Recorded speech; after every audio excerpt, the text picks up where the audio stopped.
Gracious God, restore our sight so that we may see that it's not your church that has a mission, but your mission has a church.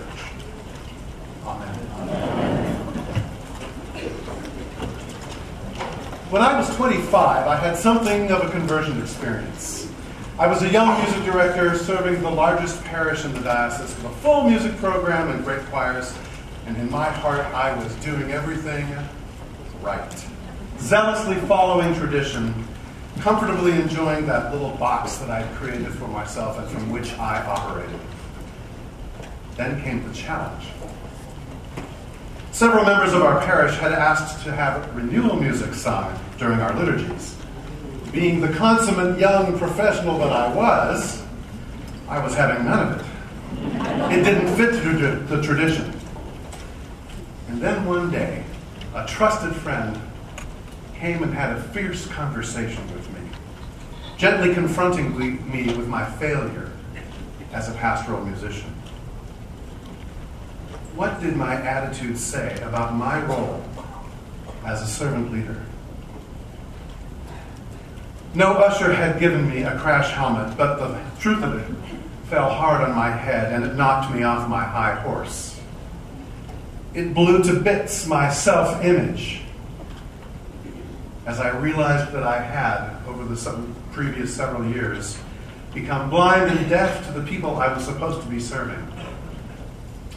That conversion changed me so much so that the focus of my ministry and mission became a bit of a quest to find new music and new diverse ways to bring the people of God into worship. Like our opening hymn says, the Church of Christ in every age, beset by change, yet spirit-led, must claim and test its heritage and keep on rising from the dead. I wonder if Saul, in his own missionary zeal to persecute followers of the way, felt that same sort of righteous detachment before his blinding encounter with the living Christ on the road to Damascus. He hears, "Saul, Saul, why do you persecute me?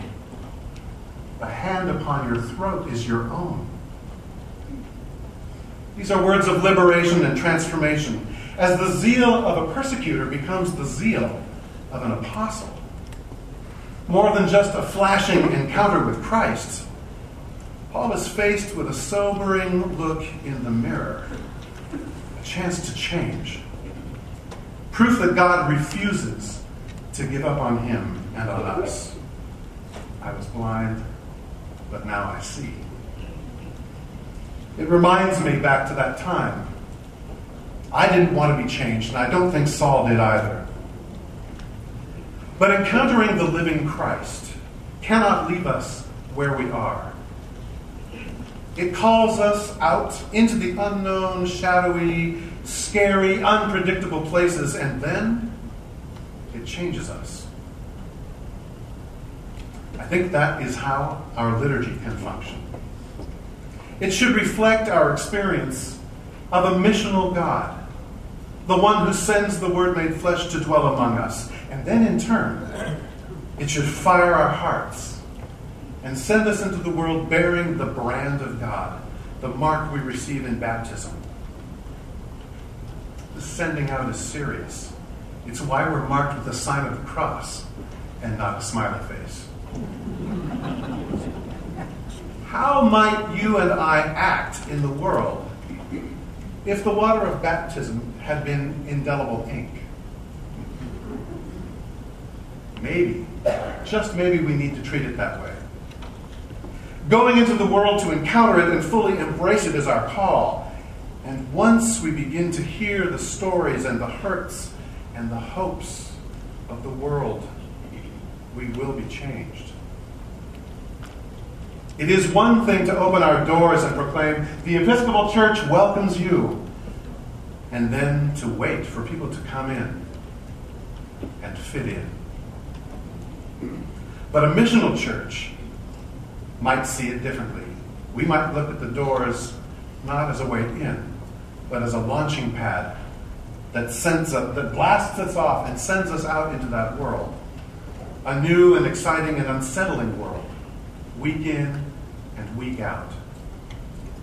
And I think our liturgy can provide just the rocket fuel we need for successful launch.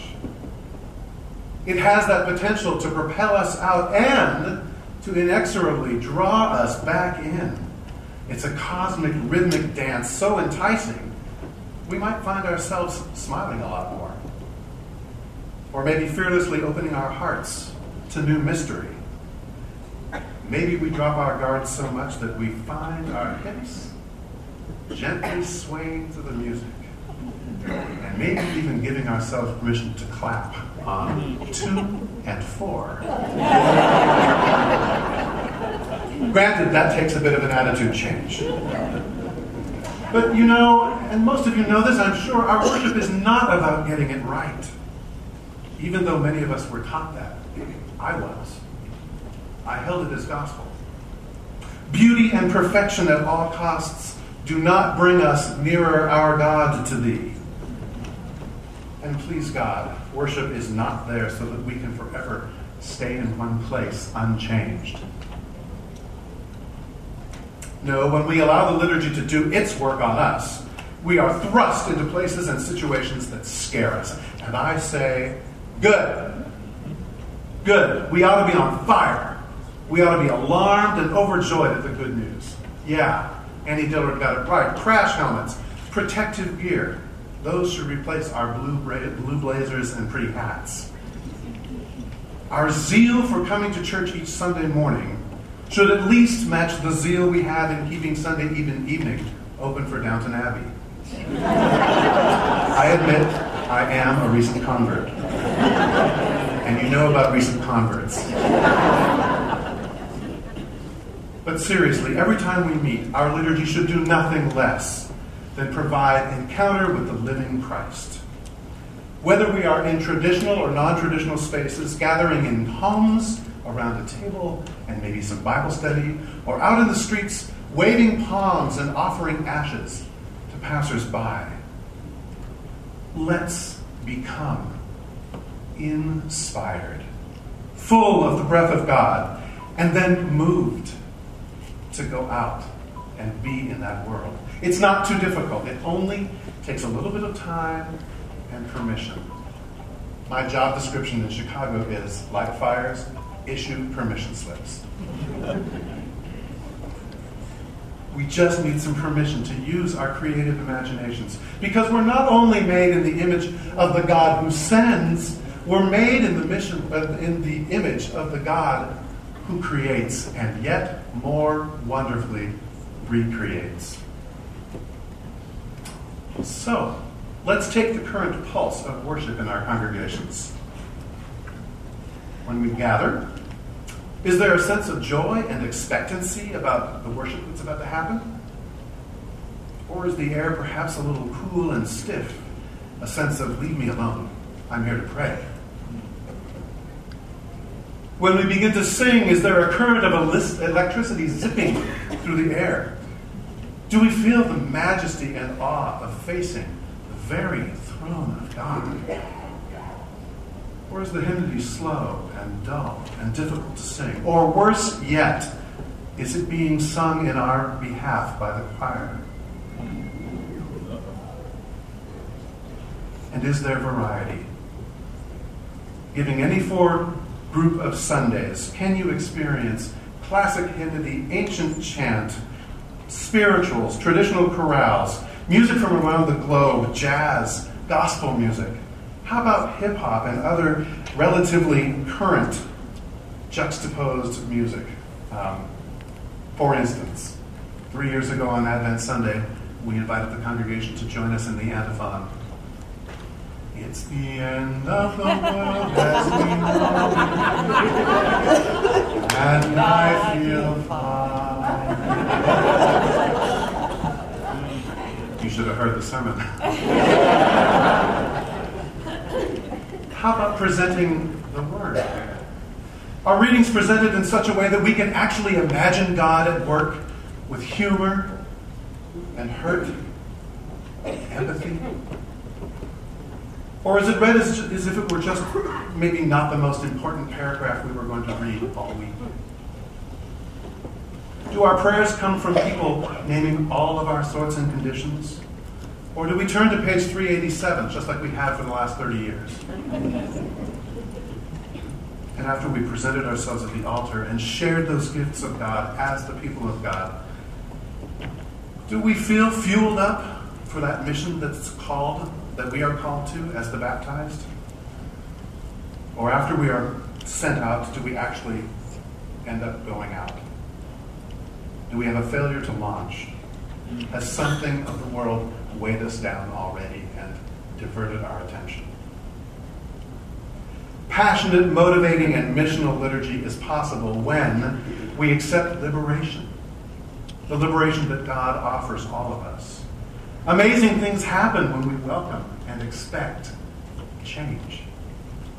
How many of us don't get just a little bit giddy at the Easter Vigil when Ezekiel, speaking the mind of God, says, "Get up, bones! Stand on your feet, and flesh yourselves, and take in my breath, and live." I love that story.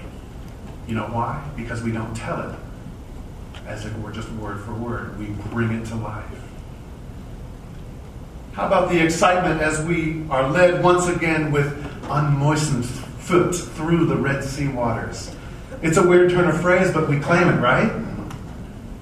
And maybe there's even a little moment of surprise when we pray in the words of Gail Ramshaw's redone collect, "This time, Lord, save also the Egyptians."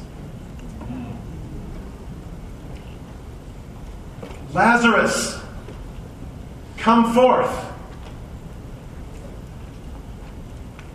What are the next two words Jesus says? Unbind him. Unbind him. We have wonderful resources at our fingertips, but we must call them forth from a tomb called lack of imagination and unbind them, praying and singing their contents as if we were half asleep by rote, robs them of their power and robs us of that fuel that we need to go out. The wheels of the rhythm get stuck in the mud, and the words just lay about the valley of liturgy like so many dry bones. But if we unbind them, they take on new life. The same is true for you and me. How many of you know the icon of the Anastasis? The risen Lord stands atop hell's doors, which have been, if you look very closely, blown right off their hinges. And there, a bewildered Adam and Eve appear none too happy as they are being dragged up out of the pit of hell. Not with a helping hand of friendship, as if to say, "Hello, would you like to be resurrected today? Give me your hand." It reminds me a little bit of Eddie Izzard and the way he talks about Anglicanism. "Would you like cake or death?" "I'll have cake, please." No. Jesus has them by the wrist. He's dragging them up, pulling them up from self-made graves. It's terrifying for them. Maybe it's terrifying for us too. Have you ever felt like that? Pulled into it, yanked into it? I'll tell you what, this icon gives me new hope that God now and never will give up on us. In a powerful invitation, 13th century mystic Hadovich of Antwerp bids us to go forth, liberated and on fire for service.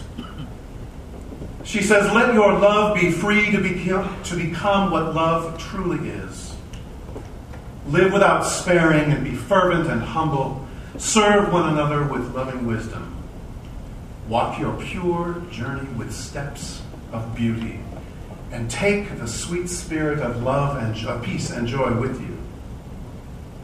Laying your heart open, be free from all fear, and make your service of love a beautiful thing." Amen. Amen.